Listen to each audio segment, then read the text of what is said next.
Okay.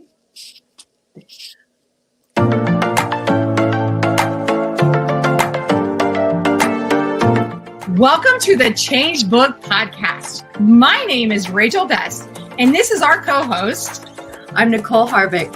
And this is the Change Book series. It is the fastest growing self-empowerment book series on the planet.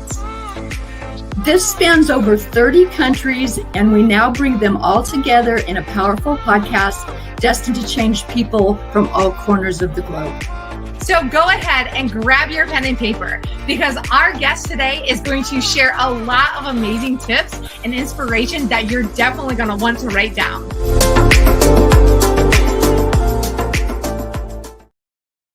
Well, good morning, everyone, and welcome to the Change Book Podcast. It's always exciting to be here and highlight another co-author. We're always excited about that. And this is the first Monday of the month too, Rachel. So we get to go to our mastermind after this. So yes, it is. Yeah, I know. I just wait for those because I always learn so much. And we have another amazing co-author. We've got Annie Mood here today. So Annie, this is all about you. So one of the first questions Rachel and I always like to know is, why did you pick the Change Book? To be honest, the Change Book chose me. Ooh, tell us how that came about. So I got a message way back in May last year through Facebook asking me to be part of the Change Book, and I never received that message, and because it went into my request box. And then in December of last year, I got another message saying, "Hey, I love the work that you do, because this work, I work with special needs and autistic children and families and schools." And Vipin saw the work that I did and invited me to a chat. And so when I heard all about the Change Book, I love the fact that you get to, you get to be a co-author with others. And I love the fact that, it was an opportunity to just write a small chapter rather than a big book, which takes ages. So, and when I heard that it was Jim Lutz and Jim Britt that were going to be my mentors, I thought, how on earth can you pass up this opportunity when it's come to you? You haven't even gone out to seek it. So when an opportunity arises, take it. You take it. So. And that's such great advice. It really is, because it was something you didn't go seeking. You even missed it, but yet here you are. So what better way when something comes to you? It is a gift. So I agree with you totally on that. Absolutely. So you've written your chapter. The book has not come out yet. Is that correct? Yeah, I'm in the next book. Okay. Yeah. That I will be waiting anxiously for that. But can you give us like a peek as to what you wrote about, who you are, and how you got to this place? Yeah, so I actually wrote a little bit about my life and where I began. So I was born and raised in South Africa, and I was raised during a time of apartheid. So my entire childhood was in a phase of apartheid. And apartheid is, when you're segregated, when we were all living segregatedly within the country. So, we had, let's just say that the highest form of segregation probably in the world, where, there were 4 different race groups and we all lived separately, and blacks and whites, blacks weren't allowed to use any of the white facilities or go to the white beaches. And the Indian race group was the sandwich race group. We were sort of in the middle. So I never really spoke to anyone out, in a different race group. Well, I did speak to the black race group, but not necessarily to white race group as I was growing up. And so, that's where my journey actually began. And there was one particular incident when I was 4 years old, when there was massive rioting. And this is what I write about in the book. There was massive rioting going on, and there was this, my neighbors, knocked on our door and said that they're coming to take our houses, and we could see fire in the background. And, and for a 4-year-old, that is very scary. And that was a moment when fear sort of took over my body. And my mum said, up till this day, she says, I thought I was going to lose you that night because I couldn't stop you from shaking. And that was that was an important moment in my life that carries through for the rest of my life up to this point, where fear plays a huge role within me, that I have to constantly balance between fear, taking risks, moving forward, living life. And so, my story begins with where I started, but also I then take the reader through the journey of how to overcome fear, how to live with it, but still move forward. Because that's what I did. I ended up, when I was 20 years old, I moved to the UK. That's where I live now. And for the first time, I'd spoken to someone in a white race group. So one bit I forgot was that incident when I was 4 years old then brought upon selective mutism, which is, you can't speak in social situations. And actually, I did not even know that was what I was experiencing until I started working with selective mutes. So my journey is that, I've had to overcome the fear and bring myself through this selective mute and start to speak so that I can be a part of society. And so my chapter is all about hope, that no matter where you start, it doesn't define your future. And so today I'm in the UK. I have been in the education system. I've worked in education for over 2 decades. I work with special needs. And, I have a child with autism. So people often ask me, is that why you work with special needs? And nobody knows the backstory.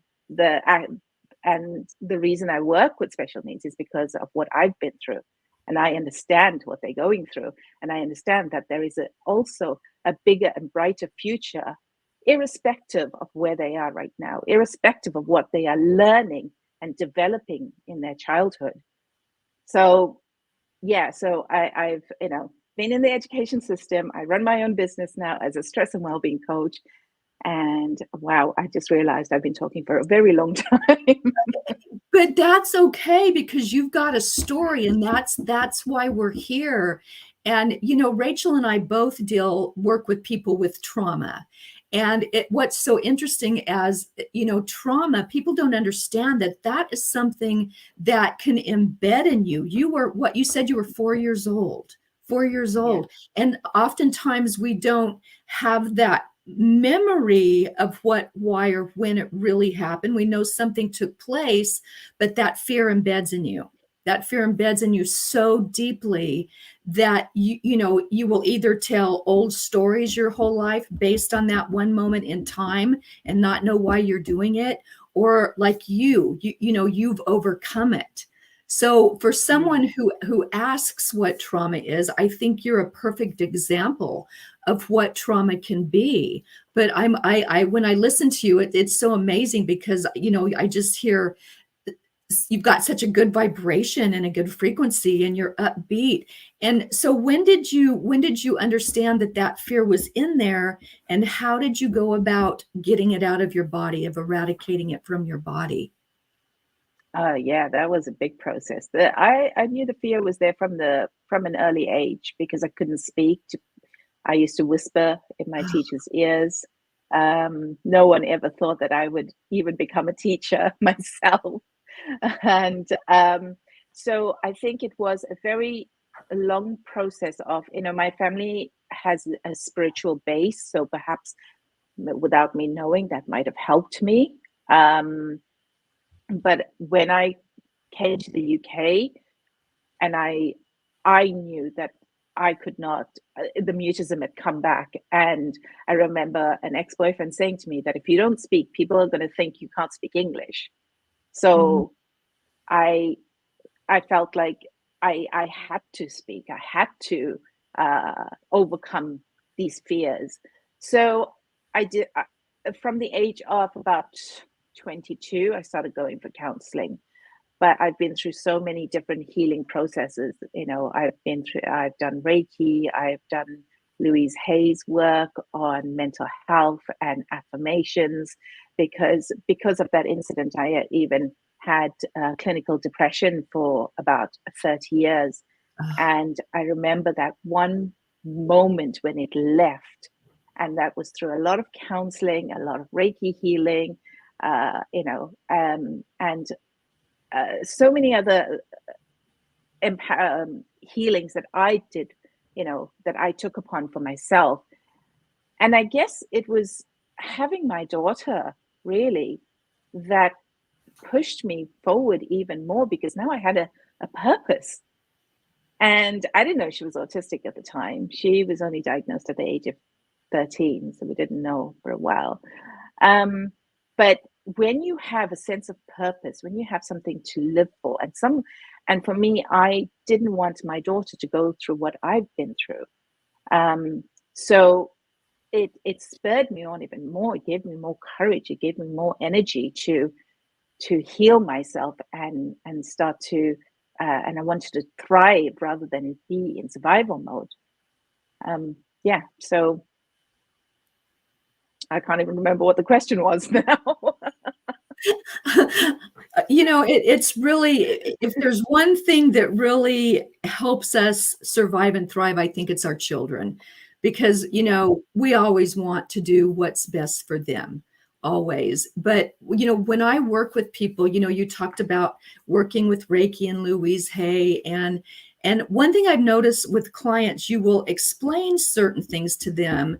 And I always tell them, I can't do the work for you. You have to want to heal. You have to want to do this work, and you have to want this outcome. And a lot of people, and I don't know if you've experienced this in your coaching, they want you to do the work. They don't want to do the work. Have you found that? Yes. And even in schools, they want me to do the work and they don't want to do the work. But listen, if there's anything I've learned is that no matter how difficult your life is, nobody is coming to save you. Nobody. You've got to save yourself. And I think we live in this culture where we feel that that savior is going to be an external source. It's going to come to us and we are going to miraculously feel better. Or even, going and seeing your GP or your doctor and expecting your doctor to know all the answers, and they don't, they are medical professionals, but we are full beings. We are whole beings. We're energetic beings. We're physical, emotional. There's so many different facets to us that we have got to find out what works for us. And I think every person is different. Your healing journey is different. So absolutely. And I've had many coaches and many counselors, and each one has helped me in that moment move along my path. I cannot say that one didn't work and one worked. It's just because we are multifaceted beings, we have got to look in that direction. We have to look in different directions to find how we can heal ourselves. And it is layered. That's the other thing we must remember. It is layered. You don't get healed and then that's it for life. How we would love that to happen. How I wish it were that eeasy. Yeah. That would be a perfect world. But sometimes, what I've experienced, and I don't know if you have, but when you peel down, peel away one or two layers, all of a sudden something else pops up. So there's many, many facets and many layers to our healing. And it's, you're right. It's not just one session. I mean, one session can just bring up some incredible memories, good or bad, but that's certainly not going to be the whole event in itself. because some Yeah. things we've got generational trauma, trauma when we're in our mother's womb at age 4, certain things that we bury so deeply because it was painful and we don't want to think about it. And I understand that. But if it's in there and it's that painful, it's really wreaking havoc on you. And so to heal yourself is really, in my opinion, the biggest form of self-love you can show yourself. Absolutely. And, Absolutely. I don't know if once I did start my healing, I loved myself in a different way. Did you notice that you felt different about yourself, or you looked at yourself differently? 100%. And it's been a really long journey to look myself in the mirror and say, I love you. And that I have to say was even more recent than earlier on, because it has been such a long journey, especially if your trauma is buried really deep. And you've grown up in an environment where you are told you're just not good enough. Your skin color is not good enough. Nothing's good enough about you. So it can take many, many, many years, decades to really love yourself and to look at yourself in a different light. But if there's one thing I've learned is that, you must be patient with yourself. You've got to be patient and not to expect patience to come from someone else. I think we can grow up. We have grown up in this victim mentality where it's poor me. But really, when you heal, it becomes a ripple effect. You then heal people all around you. You can heal generations just by healing yourself. So never ever think that you are one small person who's what effect are you going to have in life? You have no idea the effect that you can ever have just from healing yourself. Absolutely. And then when you have kids watching too, Rachel's got a young boy. I had 2 daughters. You have a daughter. And, you do want to do it for them. You do want them to have maybe that life a little easier than you had it. And mine wasn't as much childhood trauma as it was adult trauma. So it can happen your whole life. It's not just Yeah. limited to one moment in time. There's, tiny little things that happen all the time. And so with your daughter, once she was born, and I see the smile on you. We all smile when we talk about our kids. We're like, oh, but yeah, exactly. How did you, with the healing you did, what do you see different about her in terms of what you think she can do, will do, or how your ripple has affected her? Oh, what a good question. So my daughter is diagnosed with a rare form of autism. She is high functioning. However, and it's only diagnosed in a few countries, and we are grateful and blessed that she was diagnosed here in the UK.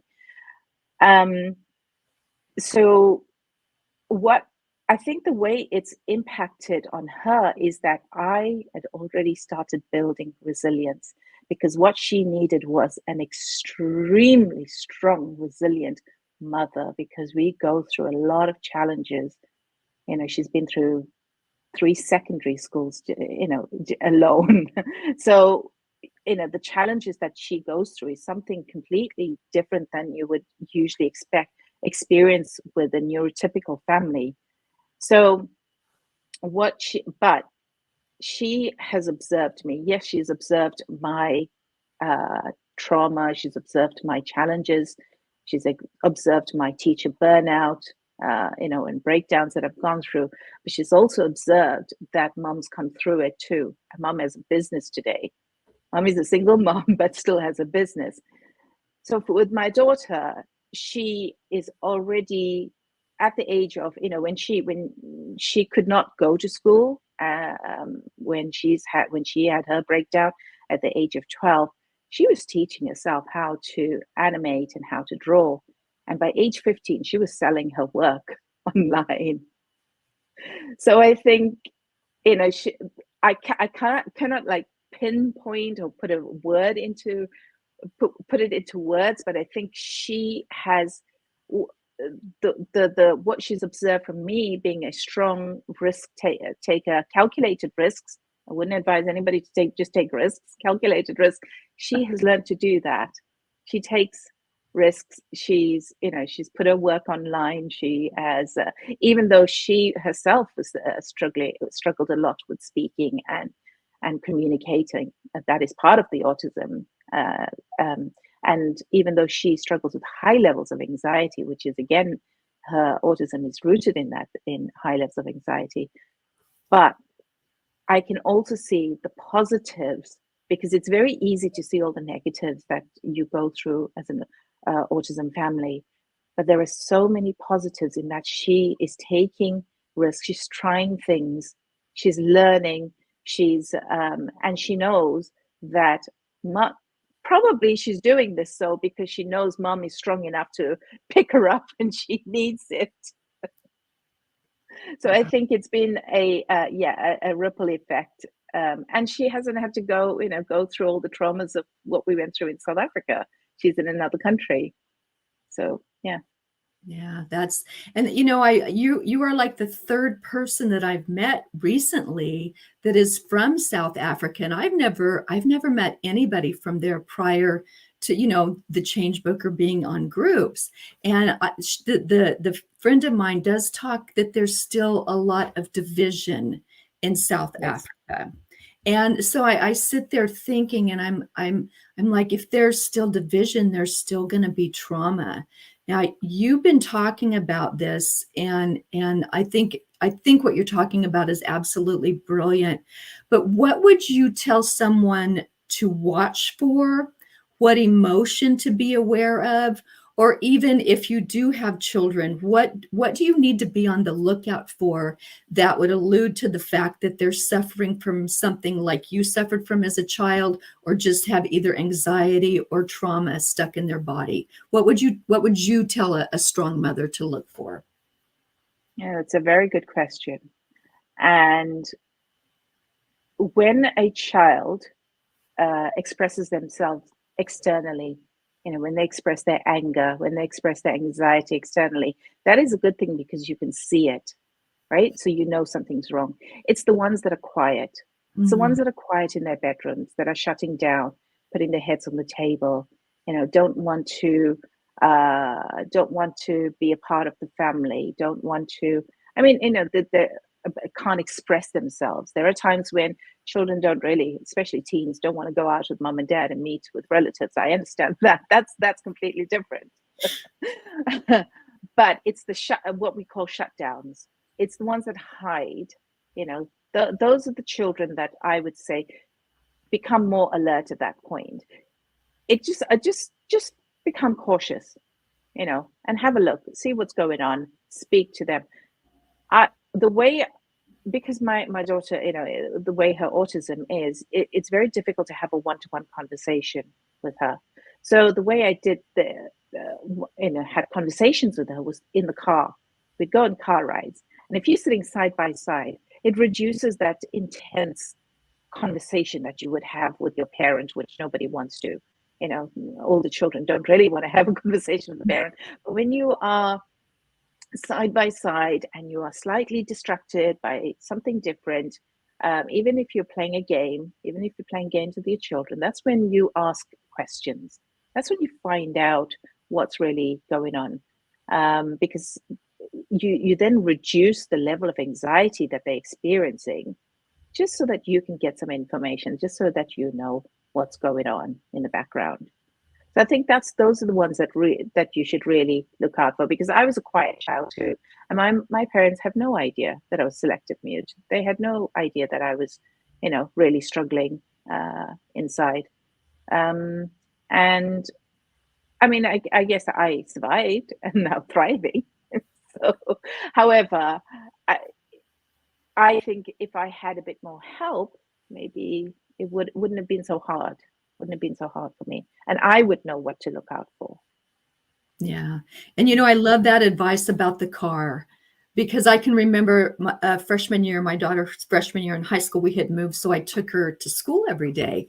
And some days she'd be real quiet. And I never got into her space or forced her to talk. But then other days she'd be super chatty. So it was almost like my 15 minutes, in the morning and 15 minutes of the afternoon, where I could gauge her moods or her mentalities or her swings, and I would, if she was really, really quiet, I wouldn't push, but I'd say, do you want to talk about it? And sometimes she did, and sometimes she didn't. Because like you said, when they're 15, 16-year-old, they don't want to talk to their mom that much. So, I think that's very good advice. So, and you know what, Annie, we're already coming up towards the end. I told you this goes so fast. I love listening to you. You have been an absolute pleasure, but we want to know where people can get a hold of you, where if someone has a question, they can reach out to you. Can you give us, where they can find you, please? Yes, I'm all over social media, so you can always send me a DM. And I'm just moving platforms at the moment. I'm moving to a more teaching platform, which is called animood.newzenler.com. I don't know if we can put that somewhere in a comment or something. But really, if you just type Animood, you'd see me all over the place. Okay, Yeah. so if we remember that name, we're gonna track you down and find you, right? Yeah. Perfect. And so if someone was looking to do a chapter in the Change Book, how would you encourage them to do that? I would say that if you're looking to take your business to the next level, if you're looking to be in a room where people have done it, and you want to get some ideas and make your journey a little bit easier, I would say go for the Change Book. Because the last mastermind, I kept saying to myself, how on earth did you end up here, Annie? How did you end up here? There were people in this room that are successful, have walked the walk, and have just, I was just so impressed by the fact that people have, there's so many of them that have been so successful and been successful for decades, but also impressed that I could be in a room like that. I had and have the opportunity to. So it is, I've already made so many, met colleagues, I've been on a few podcasts already. So if you really want to take your business to the next level, I do believe that, this is a great way to build authority. This is a great way to get your name out there, because you can be the best kept secret in the world if you just stay quiet. Oh, that is absolutely great advice. I couldn't agree with you more. Those masterminds, and I do remember last one, and it was like, wow. And I just remember taking notes on everything and putting things to use. I took so many nuggets from the last meeting. So it has been an absolute pleasure to talk to you today. I'm so glad you agreed to do this. And I guess I will see everybody tonight, correct? Yeah. All right. This is Nicole and Rachel for the Change Book. First Monday of the month. See everyone at our mastermind tonight. Thanks so much. Oh, thank you. Bye. Thank you, everyone, for joining us today. I'm Nicole Harvick, and this is my co-host, Rachel Best. And we look forward to seeing you again next time.